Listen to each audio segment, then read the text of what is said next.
Saya sendiri begitu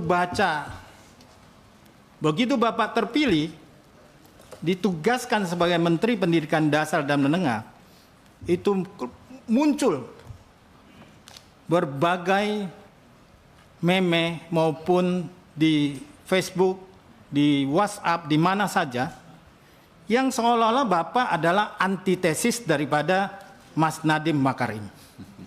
Semua yang dilakukan oleh menteri yang lama itu akan dirubah, di-delete. Berbeda dengan Menteri Pendidikan Tinggi, Sains dan Tek, saya akan meneruskan apa yang baik. Tapi ternyata setelah saya mendengar langsung wawancara Bapak, ternyata Bapak bukan berpemikiran seperti itu. Bapak mengatakan bahwa saya akan menyiapkan 1 bulan mendengar aspirasi dari berbagai pihak dan tidak akan segera memutuskan kebijakan yang berseberangan tersebut. Maaf, saya menggunakan hak konstitusi saya untuk berbicara pada hari ini. Pak Menteri, karena itu jangan muncul pameo setiap penggantian menteri adalah penggantian kebijakan maupun kurikulum. Hal-hal yang baik harus diteruskan. Nah, karena itu Bapak dan Ibu sekalian, saya percaya bahwa perubahan itu penting. Kita jangan terus melakukan perubahan-perubahan kurikulum, itu akan mempengaruhi 3.328.000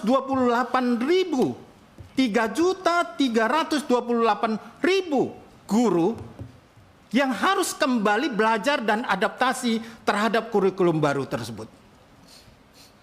Mereka akan bekerja, belajar dan belajar yang nasibnya tidak pernah berubah. Yang saya menginginkan bahwa kebijakan yang dilakukan hari ini adalah perubahan terhadap nasib guru. Nasib guru harus diselesaikan. Saya sangat sepakat dengan apa yang Bapak sampaikan bahwa pendidikan bermutu untuk semua, berarti Bapak akan meningkatkan kualitas pendidikan kita. Dan saya sepakat, pendidikan yang berkualitas harus dimulai daripada guru. Karena itu, guru harus mendapat kesejahteraan yang jauh lebih baik. Yang sebaik-baik seperti apa yang baiknya?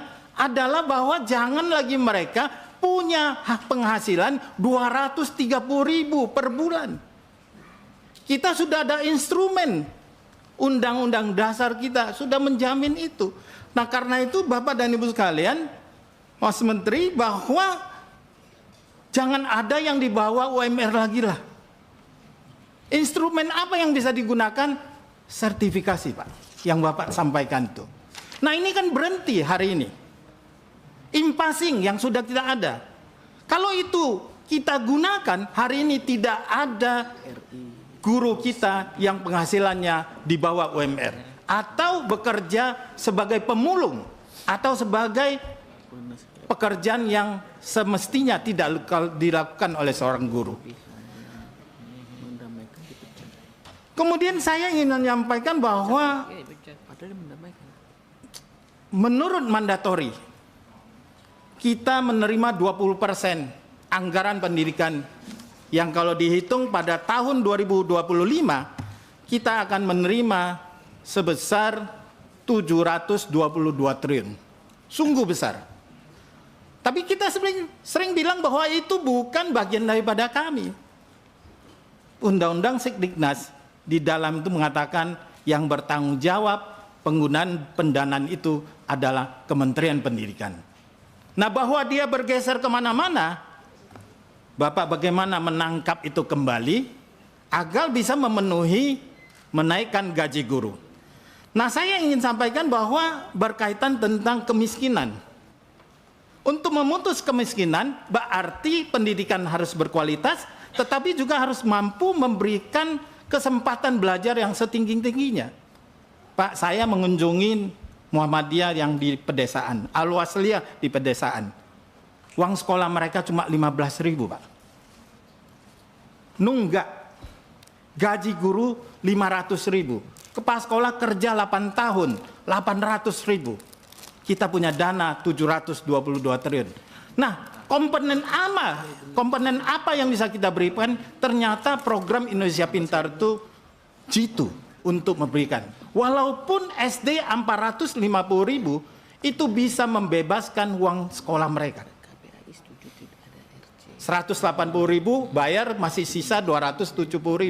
Nah, karena itu saya ingin menggambarkan, Pak, bahwa hari ini tahun 2025 program Indonesia Pintar kita ada 17,9 juta. Ya, menghabiskan dana menyediakan dana 9,6 triliun. Nah, untuk 17,9 juta dari 44,5 juta peserta didik. Nah, saya ingin mohon, Pak, kalau bisa yang PIP SD, SMP udah lama nggak naik. Kemarin yang SMA, SMK udah naik dari 1 juta menjadi 1,8 juta. Yang 450.000 dan 750.000 hendaknya dipertimbangkan untuk dinaikkan. Saya kembali kepada Pak Menteri Pendidikan Tinggi. Saya sepakat, Pak, bahwa hari ini pendidikan tinggi kita itu masih jauh karena APK kita baru mencapai 39,37% 2024. Tapi ingat bahwa itu terjadi kenaikan, Pak. Tahun 2020 APK kita hanya 30,85%. Hari ini 39,37%. Ternyata di dalam hal ini yang meningkatkan APK kita secara tidak langsung itu adalah program Kartu Indonesia Pintar Kuliah, Pak. Yang hari ini telah mencapai 1 juta orang dengan dana 14,7 triliun. Ya, jumlah mahasiswa kita 8.422. Nah, kalau kita ingin APK kita semakin naik, KIP kuliahnya itu harus dipertimbangkan untuk ditambah, ya, karena kita memiliki presiden yang suka pendidikan, presiden yang memiliki perpustakaan yang begitu mewah dan besar dan tiap hari baca buku. Nanti tinggal minta Pak Fadri John kasih sentilan dikit, jadilah dana itu untuk KIP kuliah untuk dipertimbangkan. Dan menurut saya ini adalah faktor. Tetapi kita juga penting sekali Tridharma itu kayaknya nggak seimbang, Pak. Penelitian kita itu kurang, ya. Kalau yang lain oke udah, ya. Dengan Profesor Stella yang kita import dari Tsinghua University, saya ingin menggambarkan bahwa guru besar kita hari ini cuma 2% dari 314.000 dosen. 2%. Malaysia guru besar kita itu sudah 5,65%.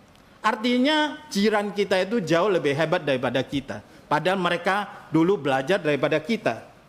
Nah, berdasarkan itu, anggaran riset kita. Kemarin saya baca-baca BOPTN, Pak. Cuma 1,85 triliun. Vokasi 110 miliar. Mau jadi apa, Pak? Ya? Kalau di BRIN 5,5 triliun, Pak. Saya ingin bertanya, bagaimana caranya meningkatkan anggaran sekaligus menyeimbangkan bahwa riset merupakan hal yang utama di dalam Tridharma pendidikan tinggi tersebut. Nah, yang saya ingin sampaikan, periset kita itu hari ini 216.000, Pak. Sama-sama kita merdeka dengan Korea Selatan 15 Agustus, kita 17 Agustus, tahun yang sama mereka memiliki 545.000 periset. Saya berharap, Pak, Bapak seorang keluarga menteri, saya katakan. Jadi waktu saya sekolah SMP kelas 2, Pak, bapaknya Menteri Pendidikan, Bapak Sumantri. Ya, sekarang 51 tahun kemudian Bapak berada di sini kembali. Selamat dan Selamat berjuang untuk menuntaskan kemiskinan sesuai dengan asta-cita Kabinet Merah Putih yang keempat dari Pak Prabowo. Sekian dan terima kasih. Selamat berjuang.